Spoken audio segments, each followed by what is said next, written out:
Well, this hour we want to complete our third major event. И на этом часу мы завершим третье важное событие. And we will get into the fourth major event. И перейдем к четвертому важному событию. So in concluding the Genesis flood, the last thing we were talking about was adding to our foundation for science. И завершая разговор о потопе, мы кое-что добавили к нашим основаниям для науки. There's many verses in the Bible that indicate that God is sovereign over the created realm. И есть множество стихов Библии, которые говорят о том, что Бог суверенным образом правит материальной реальностью. In fact, I have over an hour's lecture on many of those passages. И у нас была уже, кажется, лекция на целый час, основанная на многих из этих отрывков. In fact, in just Psalm 100 and I think it's 103 in the Russian Bible. И кажется, в 103-м псалме в синодальной Библии, it's 104 in the English Bible.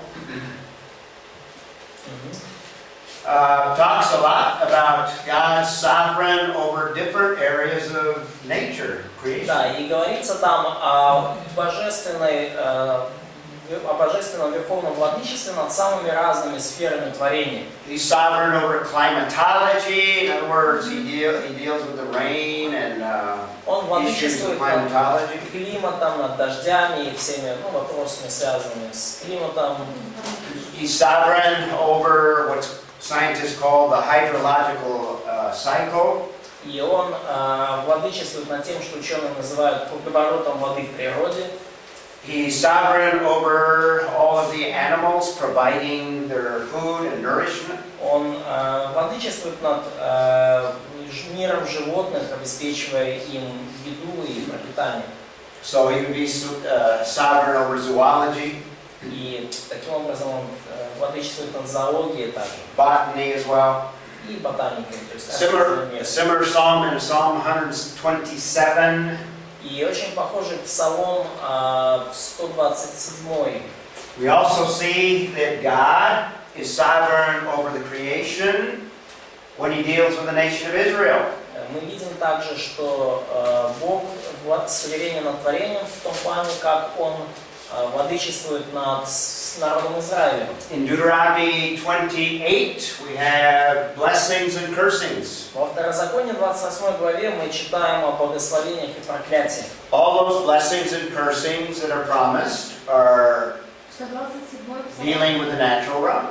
И все вот эти благословения и проклятия Второзакония 28 главы относятся к материальной сфере. Псалом 127 там насчет нации. Psalm 127 about nation of Israel, yes? Well, I think it deals with nature, part of it. A song of essence. Blessed are all who fear the Lord. It's a different. In His way. Yeah. Yeah, you may have to look at it. But also Deuteronomy 28. Но также Второзаконие 28. If Israel is obedient to the Lord and to the covenant, если Mosaic covenant, Израиль будет послушен закону и завету Моисееву, God will bring blessing in all of these different areas. то Бог принесет благословение в самые разные сферы жизни.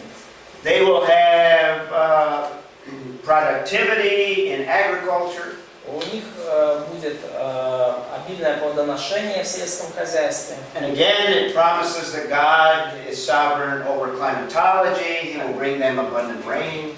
Опять же, обещается учитывая Божью власть над климатом, Он обещает им обильные дожди. Their animals will be very productive in terms of bearing further herds or larger herds. Животные будут очень плодовиты и будут приносить им многочисленные стада.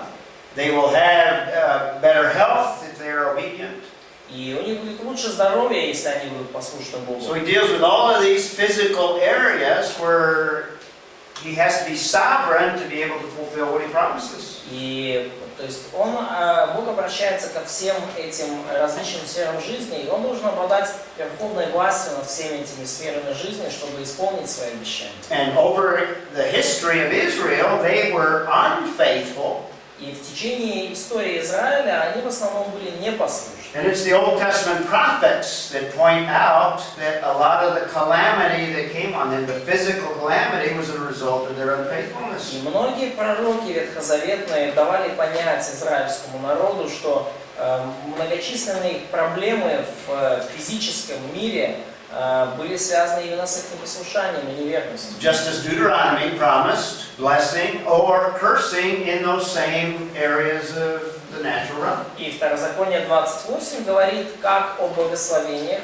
физических, так и о проклятиях, также в физической сфере. Also, if you look at the judgments of God, И также, когда мы смотрим на суды Божьи, when God brings judgment, He usually uses the physical realm. когда Бог приносит суд на человека или народ, обычно это происходит все в физической реальности, So God is sovereign over all of the creation. в материальном мире. И потому мы можем сказать, что Бог суверенно правит всем творением. And we talked about the radical changes in history that God has implemented in terms of the physical realm. И мы говорили уже о радикальных изменениях в истории, которые Бог внес именно в физической реальности. Now Jeremiah 31:35 Ну, Иеремия 31:35 is referring to, at least by way of implication, the Noahic covenant. Этот стих, он упоминает как минимум применение Ноевого завета. Now it's actually a promise that God will not abandon Israel. Ну, и это все цитируется в контексте обетования, что Бог не отвергнет Израиль. Now remember when Jeremiah is writing, the nation is about to be destroyed. И вы помните, что время написания книги Иеремии это как раз период, когда народ вот будет уничтожен. In fact, part of the destruction has already taken place. И уже по сути частично это разрушение случилось. The nation is about to be completely taken into Babylonian captivity. И народ уже на пороге на пороге того, что их целиком уведут в плен вавилонский. But Jeremiah says that that is not a final abandonment by God Himself. Но Иеремия говорит, что это не конечное отвержение их Богом. The argument that Jeremiah is using is just as nature is stable. И аргумент, который приводит Иеремия, в том, что как нация является стабильной. He's talking about the stability of the period of time that existed during that Old Testament period. То есть пророк говорит о стабильном состоянии мира, которое существует вот в данный период, когда писался Ветхий Завет. The implication is the stability that God established with the Noahic covenant. То есть и пророк подразумевает ту стабильность, которую Бог установил, заключив завет с Ноем. So just as the creation is stable, if it were not stable, if it were to become unstable, then God says that He would abandon Israel. То есть, иными словами, Бог говорит, что We'll read the passage, you'll see it.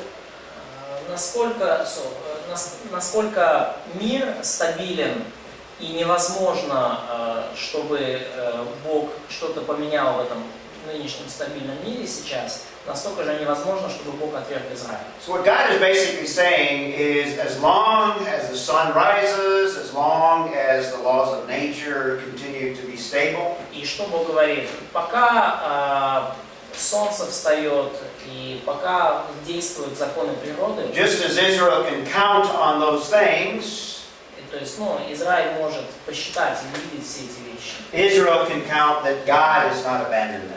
И их оценить. И точно так же Израиль может оценить и понять, и надеяться, точно так, как Израиль может надеяться на то, что солнце будет всходить и звезды будут на небе, точно так же Израиль может надеяться на то, что Бог их не отвергнет. That's essentially what Jeremiah 31, verse 35 and 36 are saying. Вот это суть того, что говорит Иеремия в главе 31 стихах, 35-36.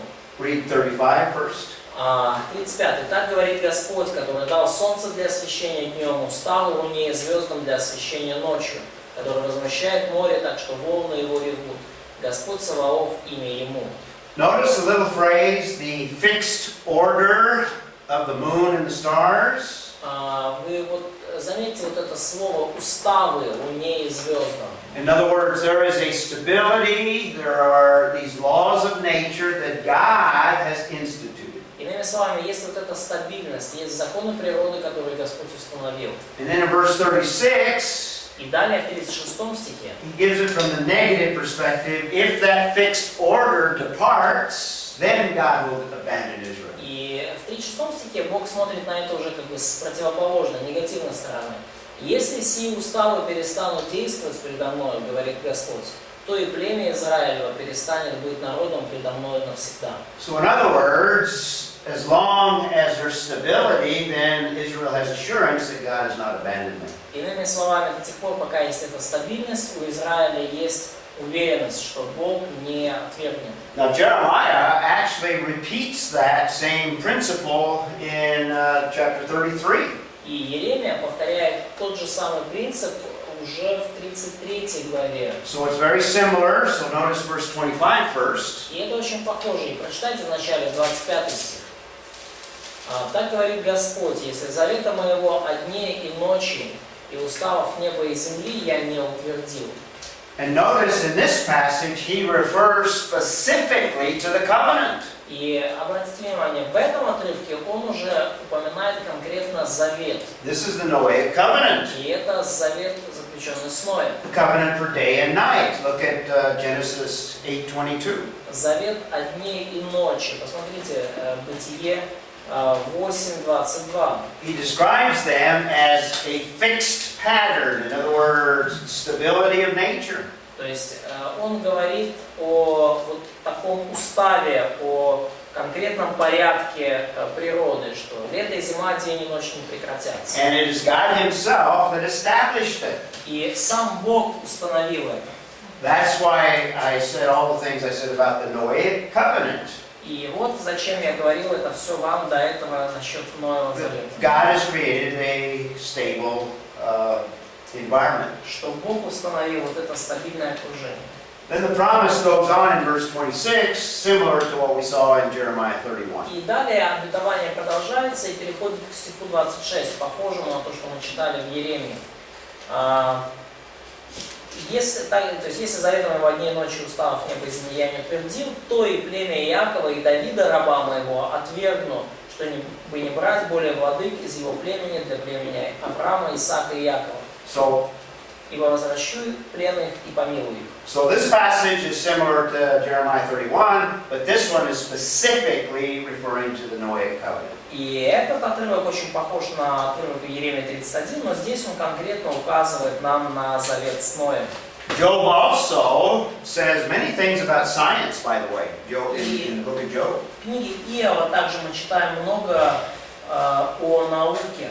But notice what Job 38:33 says. Но обратите внимание, что написано в Иова 38:33. Go ahead and read it. «Знаешь ли ты уставы неба? Можешь ли установить господство его на земле?» There exists a ordinances of the heavens. In other words, that's a biblical phrase for laws of nature.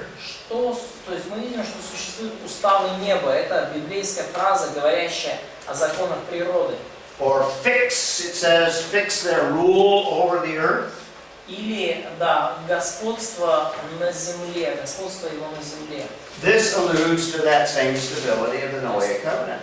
Фиксированные, утвержденные правила на земле. И опять же это указывает нам на Ноев завет. So, a reference to these radical changes, particularly the last one after the Genesis flood. И вот это то, что относится к радикальным изменениям, особенно к последнему, которое случилось после потопа. Now, the Bible indicates that nature is not ruled by constants or laws of nature. Но Библия говорит нам о том, что природа не управляется константами постоянными или законами природы. In fact, it's only the believer or the biblical worldview that can refer to laws of nature or laws of the creation. Но, кстати, только в библейском мировоззрении и в Библии мы читаем вообще о законах природы. И это часть мировоззрения верующих. Like Jeremiah, who calls them the ordinances. Ну, как Иеремия, который говорит об уставах. But the unbeliever, what you need to ask the question of the unbeliever when he refers to laws of nature. Но вот что вам стоит спросить неверующего, когда он говорит о законах природы? Ask him who passed those laws or who established those laws. Who's the lawgiver? Но вам нужно спросить человека, а кто установил законы, кто даятель этих законов? The Bible tells us that it is God Himself in the Noahic covenant that He established constants and ordinances of nature. Библия говорит, что Бог сам при заключении завета с Ноем установил вот эти константы и законы, уставы неба и земли. And not only did God establish them, but they are upheld by Christ. Но и Бог не только их установил, но они поддерживаются Христом. That's indicated to us in two passages in the New Testament. И это показано нам в двух отрывках Нового Завета. Colossians 1:17. Колоссянам 1:17. He is before all things, and in Him all things hold together. И Он есть прежде всего, и все им стоит.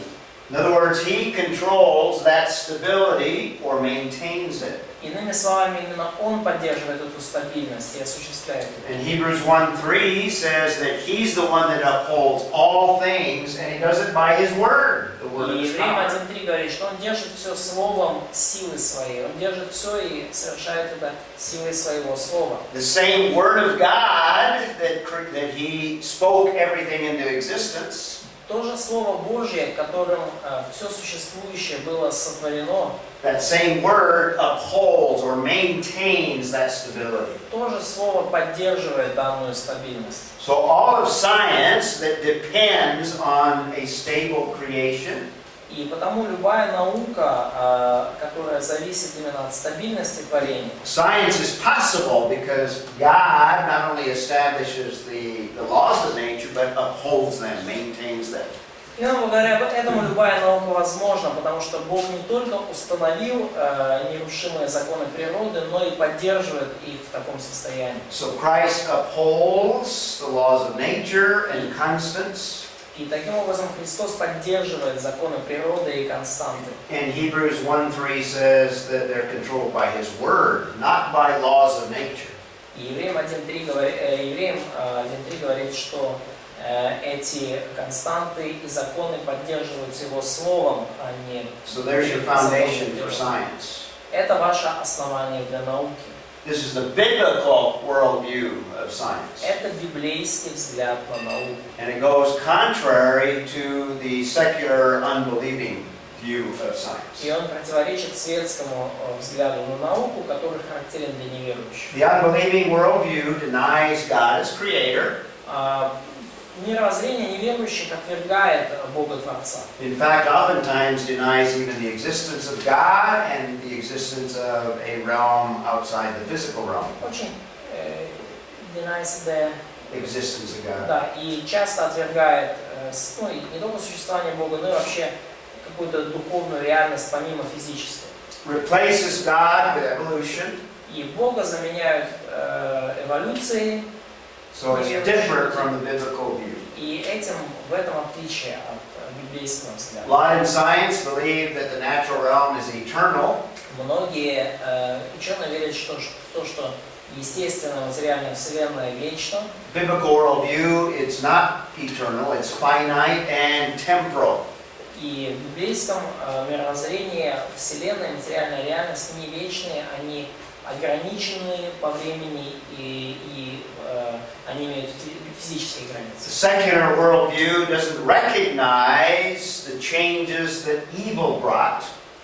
Светский взгляд мировоззрения не признает тех изменений, которые в мир принесло зло. So it doesn't recognize a very good creation.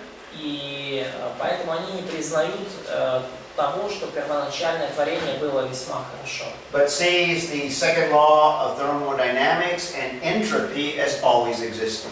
И они рассматривают второй закон термодинамики, закон увеличения энтропии, как существовавший вечно. I think as a result of the fall, we have the introduction of entropy and the turning on of the second law of thermodynamics. И, как мне кажется, когда мы говорим о грехопадении, то мы уже видим, что в мире появляется эта энтропия, степень беспорядка, и что включается при этом второй закон термодинамики. Secular worldview leaves God out entirely. Светское мировоззрение полностью выбрасывает Бога из картины мира. But biblical worldview sees God not only sovereign, but also upholding the creation. Но в библейском мировоззрении Бог не только владычествует над миром, но и поддерживает мир в стабильном состоянии. So the Noahic covenant, one of the characteristics is this physical aspect of it. Ну и когда мы говорим о Новом Завете, одна из ключевых характеристик – это его физический аспект. And that physical aspect has implications for science. Ну и этот физический аспект, он дает приносит многие выводы в науку. And Genesis 9 indicates that God's going to maintain that covenant somewhat permanently. И Бытие 9 говорит, что Бог будет поддерживать этот завет вечно, постоянно.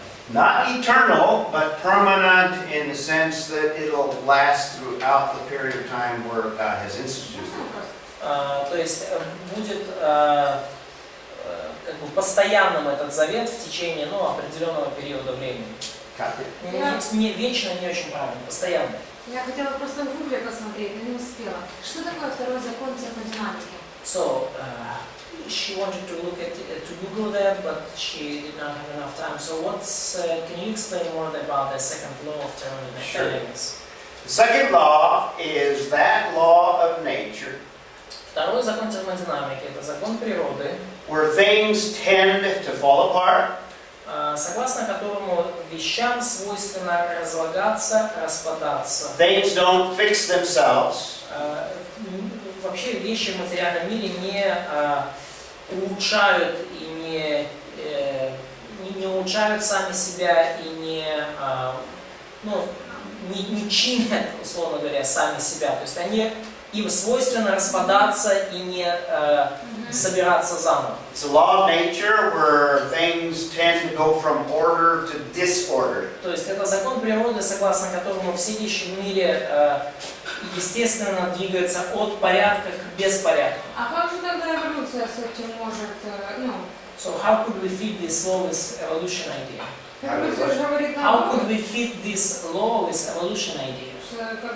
Они же говорят про Well, evolution says there has to be some law of nature where creatures advance, become more complex. Но эволюция говорит, что существует такой закон природы, согласно которому живые существа, они развиваются сами, то есть они становятся более сложными. But there's no such law. Instead, we have the second law, which goes against that Но idea. такого закона нету, и вместо этого у нас есть второй закон термодинамики, который противоречит. Ага, то есть мы верим во второй закон, я думала, это эволюционеры за него, мы за него. Мы за второй закон термодинамики. И эволюционеры верят в этот закон? Закон термодинамики. Это физика. Я понимаю, так а как же они могут утверждать, если есть закон? Does evolutionists believe in the second law of thermodynamics? Yes, they acknowledge it, but they believe that there must be a more powerful, innovative law that overturns the second law Они признают in biology. второй закон термодинамики, но они считают, что в биологии существует какой-то более сильный, более мощный закон, который, скажем так, идет вразрез со вторым законом термодинамики. Да, а можно еще вопрос? Просто если вы об этом уже знаете про эволюцию. А что они говорят, что например, за 2000 лет никто не поменялся? Почему? Что они говорят? What do they say about humanity seems like to be, the same as 2000 years ago, so we doesn't see the evolution of man.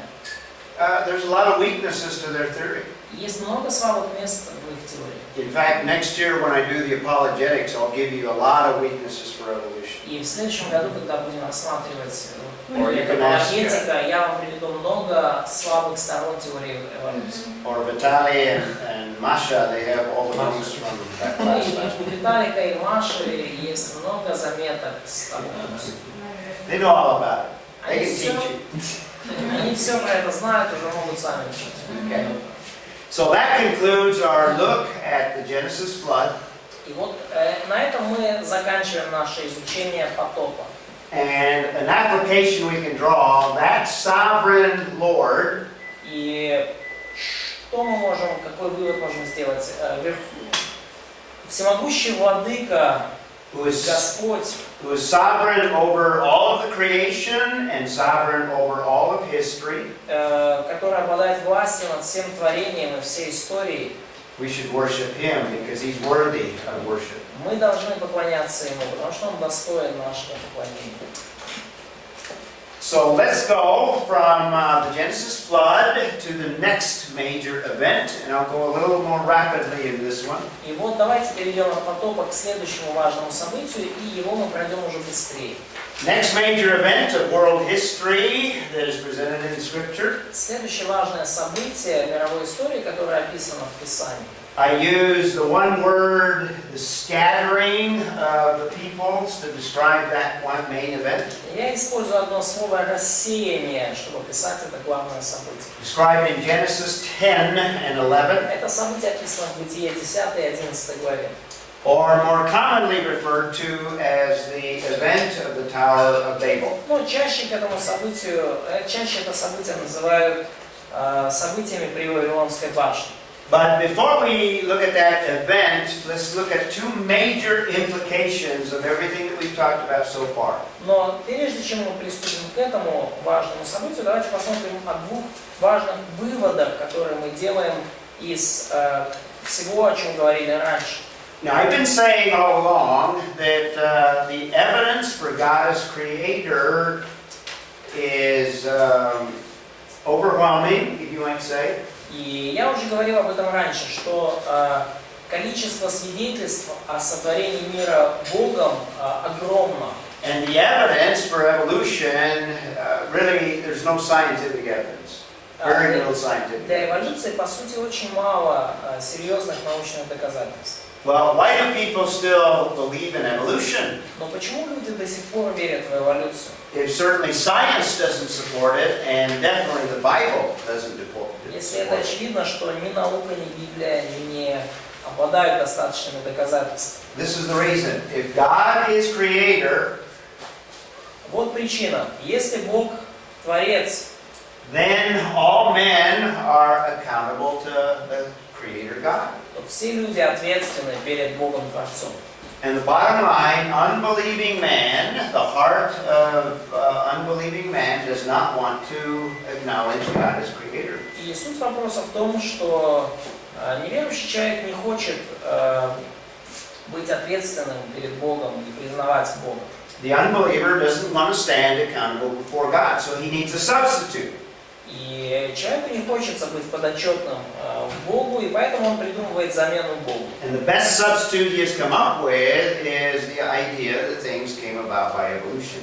И лучшая замена Богу, которую человек смог придумать, это то, что человек произошел сам в процессе эволюции. So also, relating to the Genesis flood, Также в связи с потопом. if the flood really occurred in time and history, Если потоп действительно случился в истории, then that says that God is not only creator that makes man accountable, тогда это показывает нам, что Бог не только Творец, перед которым все творение подотчетно, but if there's a Genesis flood, God is also judge, но если потом действительно случился, то Бог является судьей. and all men someday will stand before the judge of all things. И все люди рано или поздно предстанут перед судьей всей земли. And the unbelieving man does not want to be accountable to God, and certainly doesn't want to stand before Him in judgment. И неверующему человеку совсем не хочется не быть подотчетным Богу, ни когда-либо встать на суд перед Ним.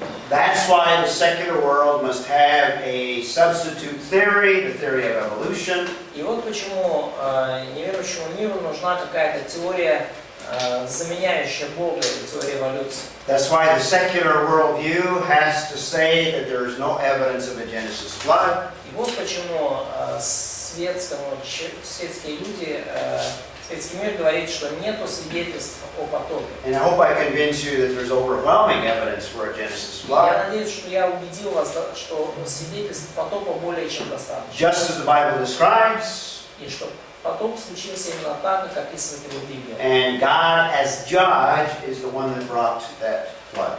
И Бог, судья, будучи судьей, это тот, кто привел этот потоп на землю. So we've looked at creation as the foundation to all of world history. И мы смотрели уже на сотворение как основание для всей мировой истории. We saw that the fall of man changed that original good creation. И мы увидели, что грехопадение человека изменило это изначально хорошее творение. And the world is affected by the fall of man.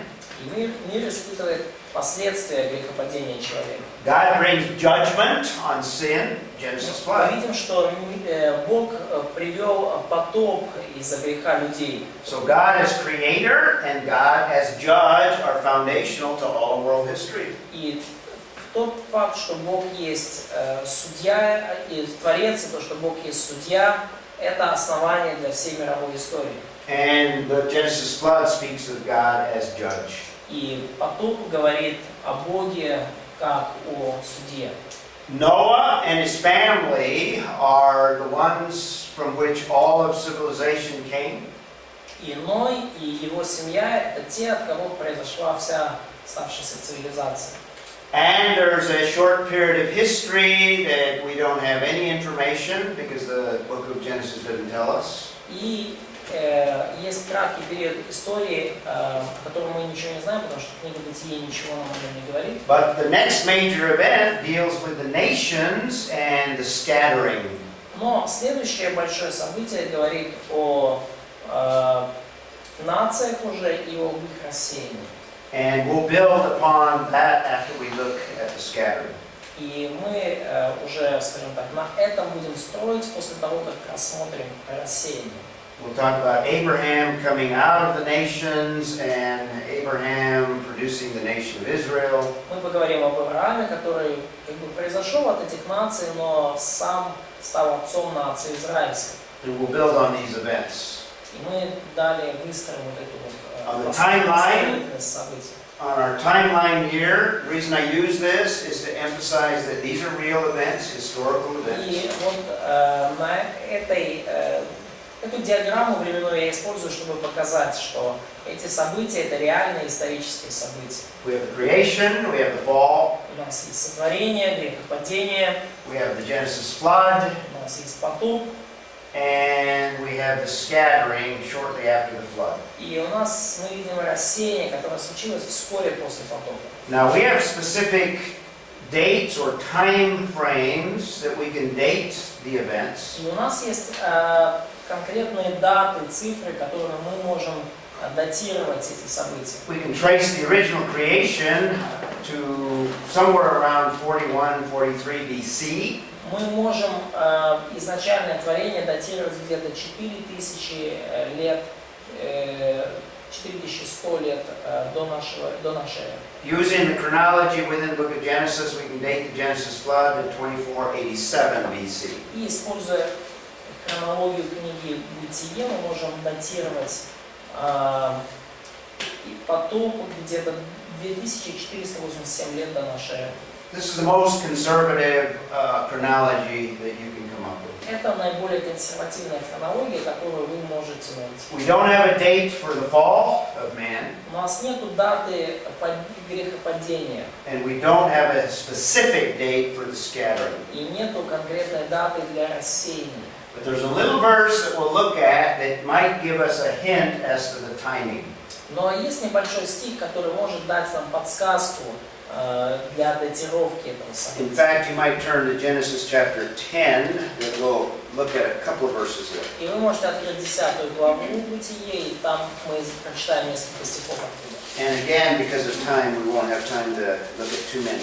И опять же, из-за временных ограничений мы не сможем рассмотреть слишком много. Now, the underlying perfection of God that I think this whole incident is based on И, как мне кажется, вот за вот всем этим событием рассеяния стоит вот еще одно Божье совершенство. In fact, we can say this underlies all of the events of Scripture. И, по сути, конечно, можно сказать, что это Божье совершенство стоит за любым событием в Писании.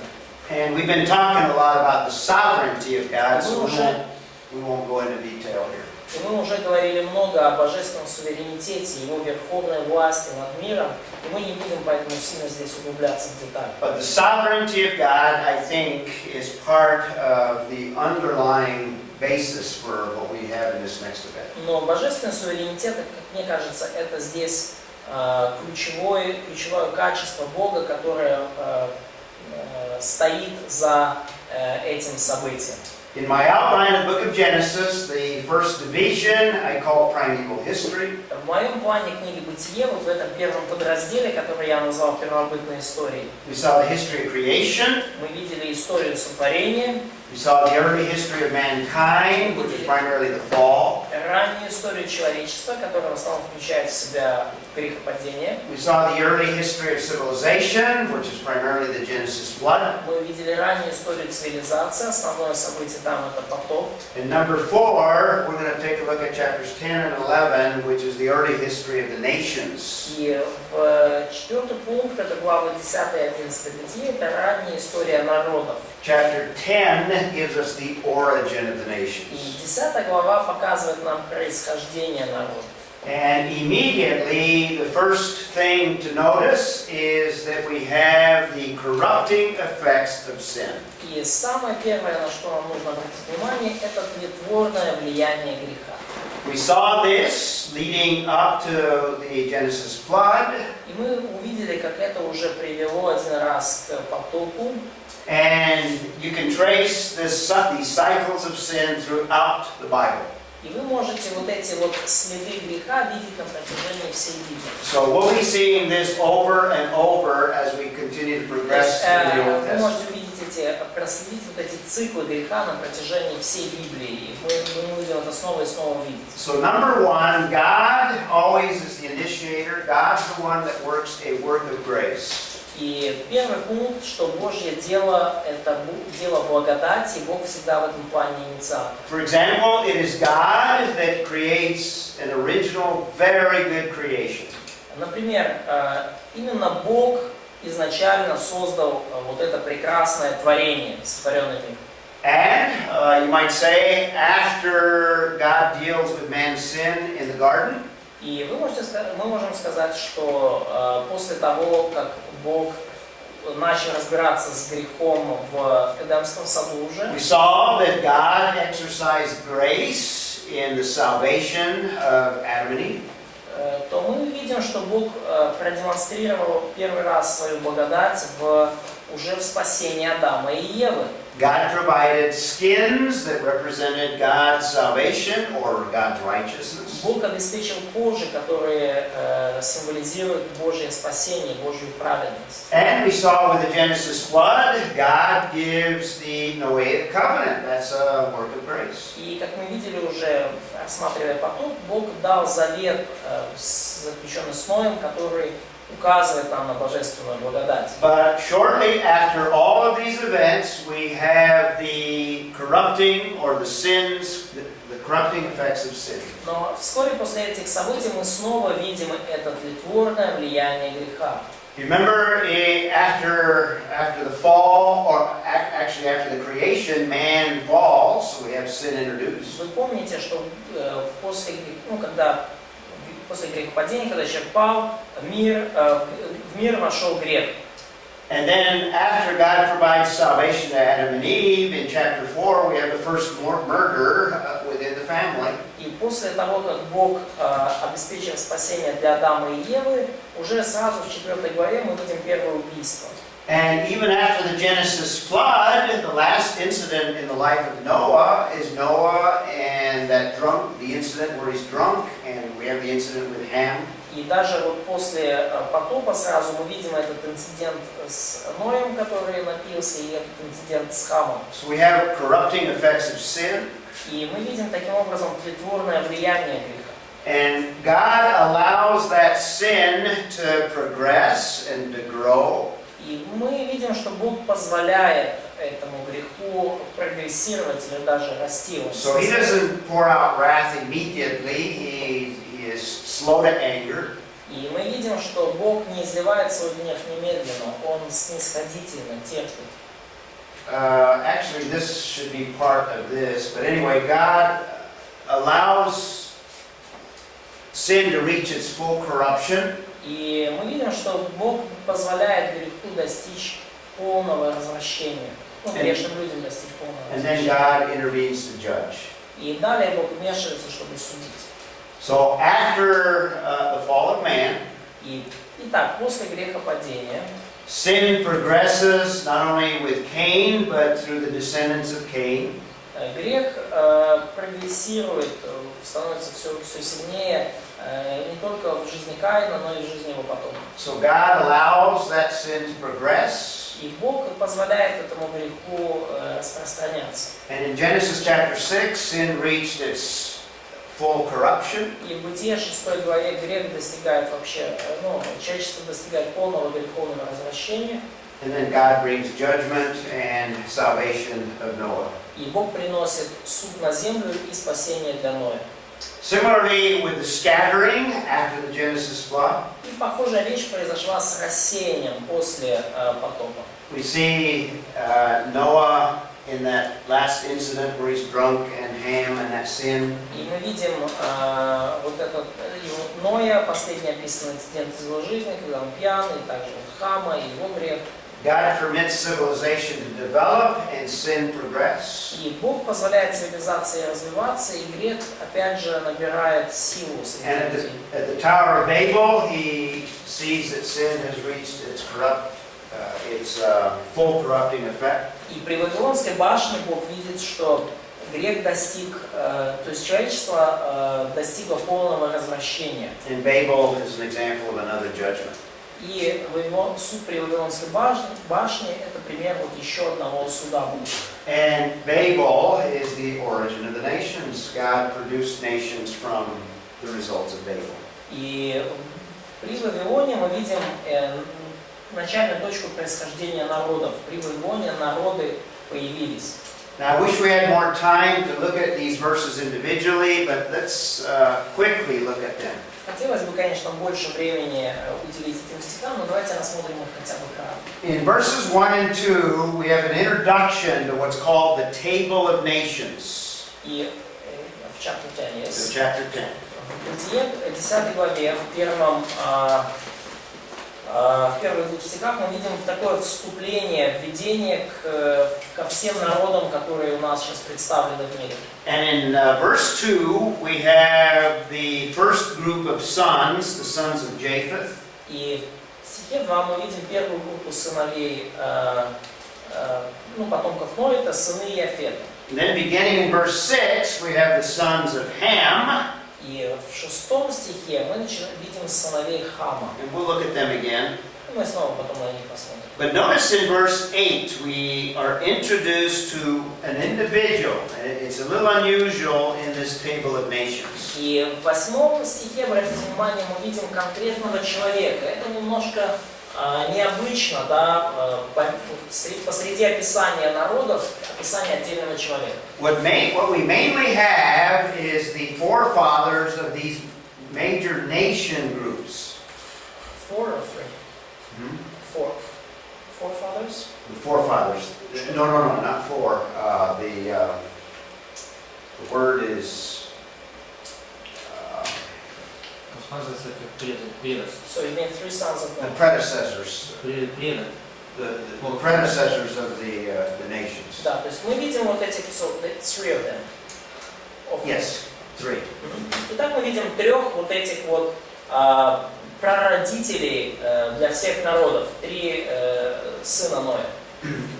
Those descendants of those three sons become nations. И потомки вот этих трех сыновей Ноя стали, скажем так, уже образовали нации. But in verses 8 through 11, we're called attention to an individual. Но в стихах с 8 по 11 наше внимание сосредотачивается на конкретном человеке By the name of Nimrod.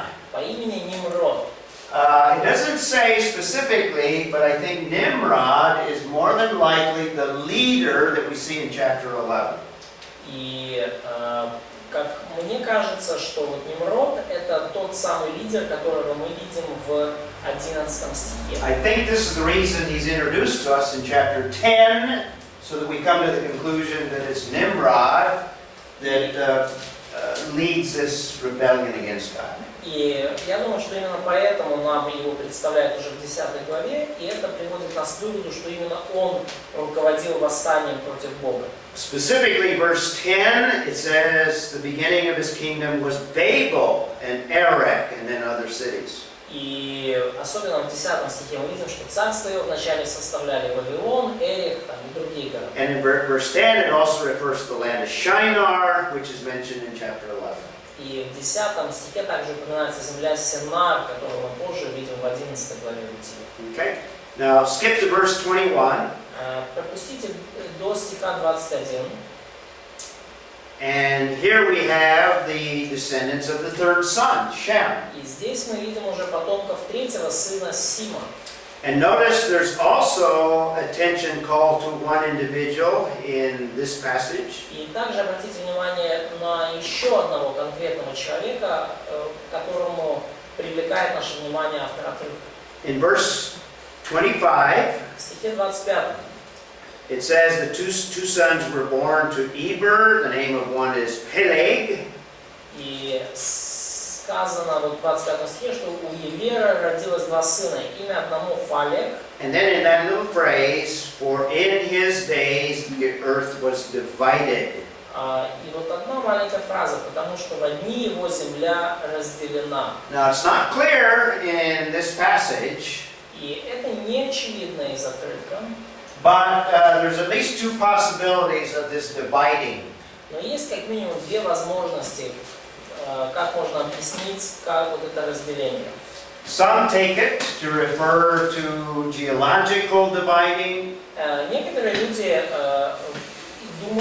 считают, что речь идет здесь о геологическом разделении. Probably the best view and the view that I would hold to Но лучшая точка зрения и та точка зрения, которой я придерживаюсь, is referring to the dividing of peoples as they are scattered. что речь здесь идет о разделении народов, когда нации были рассеяны.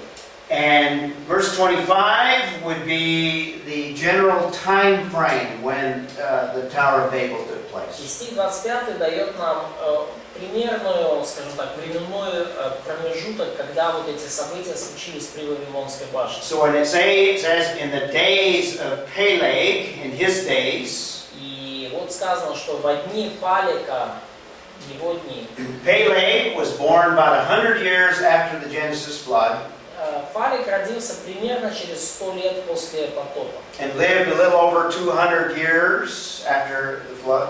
И жил еще, he lived 200 years, after. a little over. Он жил чуть больше 200 лет после потопа.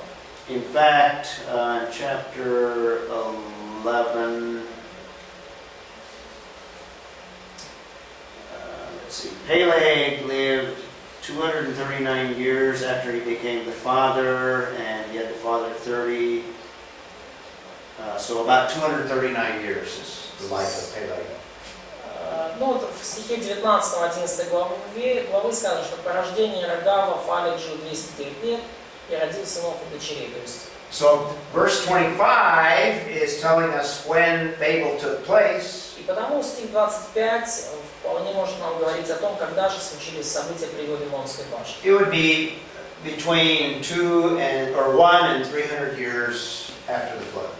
Где-то в промежутке между первым веком после потопа и третьим веком после потопа. Probably closer to a little over 100 years after the flood. скорее всего, это где-то ближе к столетию после потопа. And then the last verse, these are the families of the sons of Noah according to their genealogies. И вот в 32 стих 10 главы говорит, что вот племена сынов Ноевых по родословию. And we have the interpretation of where the nations come from. И вот здесь у нас есть толкование того, откуда произошли народы. So these are by their nations, and out of these the nations were separated. Вот по родословию народов их, и от них распространились народы по земле после потопа. So the nations were separated on the earth after the flood. We have spread in translation. Ну да, Spread. То есть народы распространились или разделились по земле после потопа. So I take it that chapter 10 То есть моя позиция на этот счет такая, что 10 глава tells us the results of what happened at Babel. говорит нам о результатах того, что случилось при Вавилоне. Because of what verse 32 tells us. И это вот я так читаю на основании того, что говорится в 32 стихе. So chronologically, the Tower of Babel takes place, and the result of that is what we have in chapter 10. И хронологически сначала произошли события при Вавилонской башне, и результатом их стало описано в 10 главе. So this table of nations is the product of the scattering that we have at Babel.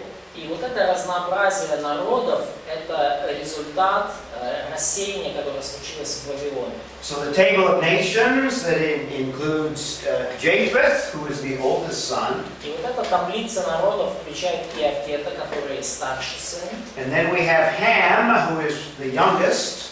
И также Хам, самый младший из них.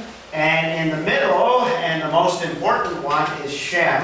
Но посерединке, среднем их брат, и самый важный – это Сим. Shem is the chosen one because it is through Shem that the promise of the Messiah will come. Сим избран Богом, потому что через Сима придет обещанный Богом Мессия. It's through Shem that the nation of Israel, and ultimately David, and ultimately Messiah.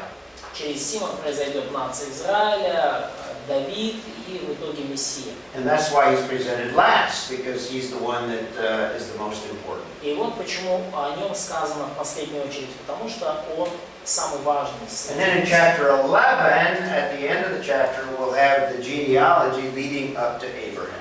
И вот в 11 главе, в конце ее, у нас уже есть родословие, которое ведет напрямую к Аврааму. So that's chapter 10. Это 10 глава. So this table is extremely important. И вот эта таблица народов, она очень важна, очень важна. It's important because it is the only authoritative document that gives us the source of the nations. И она важна, потому что это единственный авторитетный документ, объясняющий нам источник происхождения народов.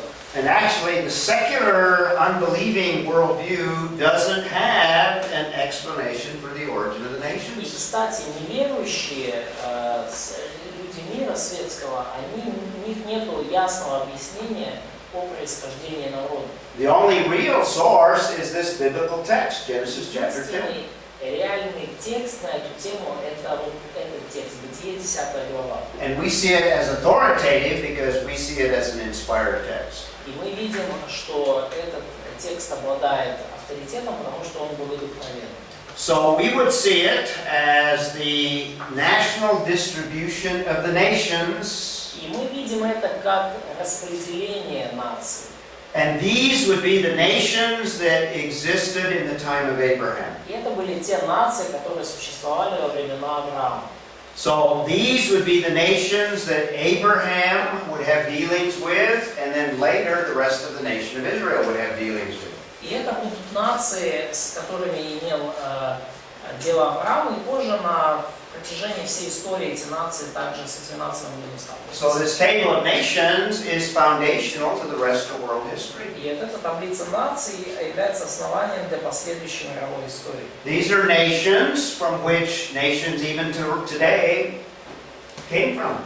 И это нации, из которых произошли все нации вплоть до современных нам. And this is why in Acts chapter 17, Paul says that all the nations came from one family. И вот почему в Деяниях 17 главе апостол Павел говорит, что от одной крови Бог произвел все нации мира. Noah and his 3 sons are the origin of all of the nations. Ной и 3 его сына — это источник, это те, от кого произошли все народы. Now these are also important because what we have here is a historical description of the situation at the time of Abraham. И то, что здесь написано, очень важно, потому что дает исторический контекст, описывает историческую ситуацию времен Авраама. And if we had time, we could defend the historicity of not only chapter 10, but chapter 11. И если будет время, то мы защитим также историчность не только 10, но и 11 главы. And also we see a fulfillment of that oracle of Noah that is given at the end of chapter 9. И также мы увидим исполнение пророчества Ноя, которое мы видим в конце 9 главы. Or we have in very broad language a description of the future of these 3 sons. И где, да, конечно же, весьма очень общим языком описано будущее 3 сыновей Ноя. And we have the beginning of the fulfillment of what is described at the end of chapter 9. И мы видим мы вскоре увидим исполнение слов Ноя, описанных в 9. So very quickly, let me give you where the nations come from geographically. Я очень быстро изложу вам, откуда нации произошли исторически. And these are just the direct sons were the nations that came from them. И этот direct sons. The direct sons, first of all, of Japheth. Вот, и это просто вот прямые потомки Ноя и его сыновей, от которых произошли все нации. We have Gomer, where most of the Europeans came from. Мы видим Гомера, от которого произошли почти все европейцы. We have Tubal, where probably Russians and Ukrainians probably came from. Мы видим Фувала, от которого, скорее всего, произошли русские, украинцы. Javan, where the Greeks came from. И Иаван, от которого произошли все греки. Tyrus, probably Turkish people, at least northern. И Фирас, от которого произошли люди в Турции, по крайней мере, на севере ее. Meshech, Magog. Мешех и Магог. Madai. Мадай.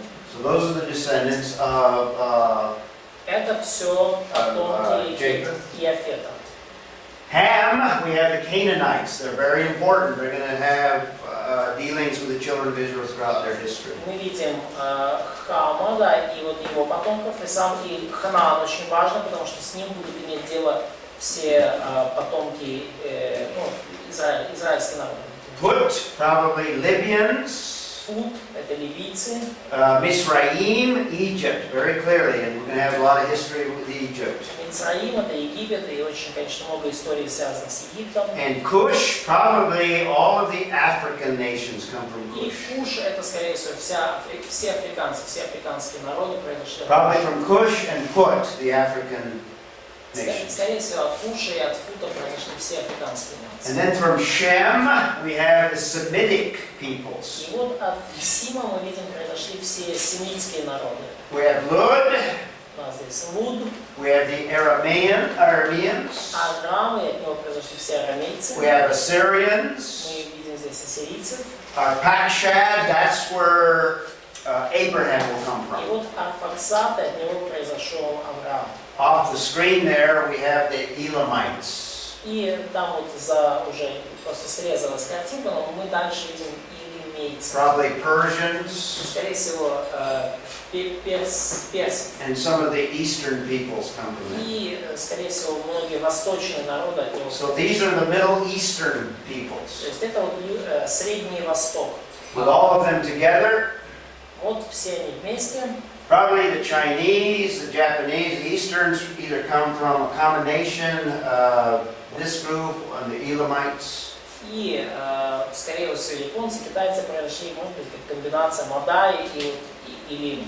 Maybe combinations, or maybe individually they would have progressed east. Ну, или как вместе, или по отдельности они распространились туда дальше на восток. And with present-day boundaries, you can see the same peoples. И, в общем-то, вот здесь уже современные границы, вы можете видеть фактически те же самые народы. Let's take a break and we'll move into chapter 11 next hour. Do you have a question before we break? Двинемся дальше к 11 главе.